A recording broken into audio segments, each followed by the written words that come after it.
तो समाजवादी पार्टी की खींचतान दिल्ली तक पहुंच रही है और मेरे दो सहयोगी विशाल पांडे लखनऊ से और दिल्ली से रवि त्रिपाठी हमारे साथ मौजूद हैं। रवि त्रिपाठी, दिल्ली में क्या कुछ चल रहा है? आज किस तरह की घटनाक्रम दिल्ली में देखने को मिल सकती है, क्या खबर है? देखिए, दिल्ली में दो तीन तरह की चीज़ें हैं। सबसे पहले आपको चुनाव आयोग से अपडेट करूं कि चुनाव आयोग से जो हमारी बात हुई है, अभी तक दोनों ही पक्ष, चाहे वो शिवपाल का पक्ष हो, मुलायम सिंह यादव का, या फिर रामगोपाल या अखिलेश यादव, दोनों ही पक्षों ने कोई टाइम नहीं मांगा है मिलने का। हो सकता है दोनों पक्ष दिल्ली पहुंचने के बाद टाइम मांगे और दोपहर के बाद उनको समय मिले, 2 बजे के बाद मिले। लेकिन जहाँ तक डेवलपमेंट का सवाल है, तो शिवपाल यादव अगर अकेले फ्लाइट से आ रहे हैं तो आधा मतलब यहाँ निकाला जा सकता है। और ये खबर आ रही है कि नेताजी दिल्ली नहीं आएंगे, हो सकता है नहीं आए, वो कोई बीमारी का बहाना या कहीं ना कहीं तबीयत खराब होने का बहाना। तो अकेले शिवपाल को छोड़ दिया गया। क्या शिवपाल और अमर सिंह मिलकर रणनीति तय करें आगे की क्या हो सकती है? रामगोपाल यादव इटावा से निकल चुके हैं दिल्ली, यानी दिल्ली में आज पूरी हलचल रहेगी। चुनाव आयोग से मिलेंगे और चुनाव आयोग की जहां तक बात है, आपने भी स्टोरी में सारी चीज़ दिखाई, लेकिन जहां तक डेवलपमेंट का बात है तो चुनाव आयोग के पास अब वक्त नहीं है, क्योंकि आज कल या परसों कभी भी चुनाव की तारीखों का ऐलान हो सकता है। तो वैसे में दोनों की बातें ही सुनी जाएगी। अगर कोई भी पक्ष दावा करता है, दोनों पक्ष अगर दावा करते हैं, तो ऐसे में फ्रीज करने के अलावा कोई चारा नहीं बचेगा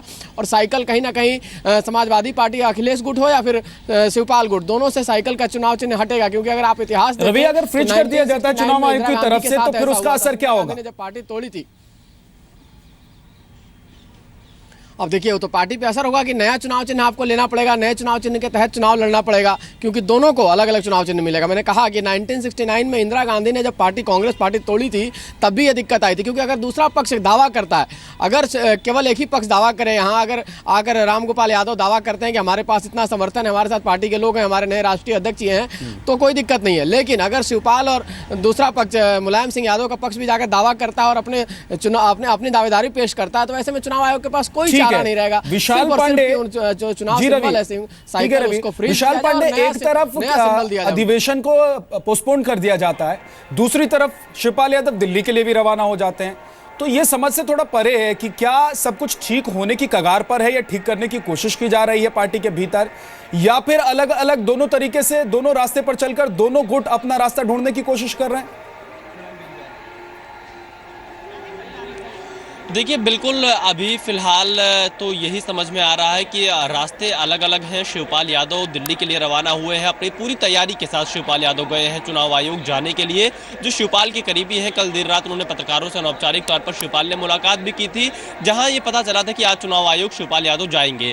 दूसरी तरफ मुलायम सिंह यादव ने जो अधिवेशन रद्द करने का फैसला लिया है, इससे एक कयास और लगाए जा रहे हैं कि क्या आजम खान ने जो कल रात बताया था कि वो एक बार दोबारा मध्यस्थता की कोशिश करेंगे, क्या आजम खान दोबारा मध्यस्थता करेंगे अखिलेश मुलायम के बीच में? क्या सुलह की कोशिश एक बार फिर की जाएगी?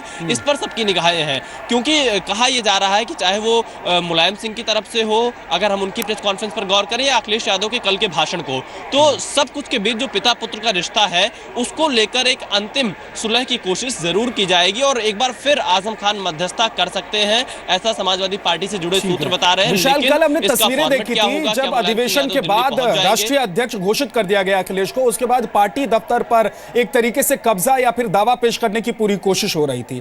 आज सुबह से पार्टी दफ्तर पर किस तरह की हलचल है? देखिए, आज सुबह से अभी तो समाजवादी पार्टी पर कोई ज़्यादा हलचल नहीं है, लेकिन कल वहां पर शिवपाल यादव के नेम प्लेट को हटा दिया गया था और उनके कमरे पर नरेश उत्तम पटेल, जिसको अखिलेश यादव ने अपना नया प्रदेश अध्यक्ष बनाया है, उन्होंने अपना कार्यभार ग्रहण कर लिया था, जिसके बाद से वहां पर थोड़ा माहौल गर्मा गर्मी का था। लेकिन आज फिलहाल वहां का माहौल शांत है और एक जो सबसे बड़ी चीज़ है कि अखिलेश यादव एक बार अपने पिता मुलायम सिंह के पास अभी ज़रूर जाएंगे, उनसे बातचीत करेंगे और कहा यह भी जा रहा है कि पूरा परिवार एक बार मुलायम सिंह यादव के पास जाएगा और उनसे बातचीत करेगा।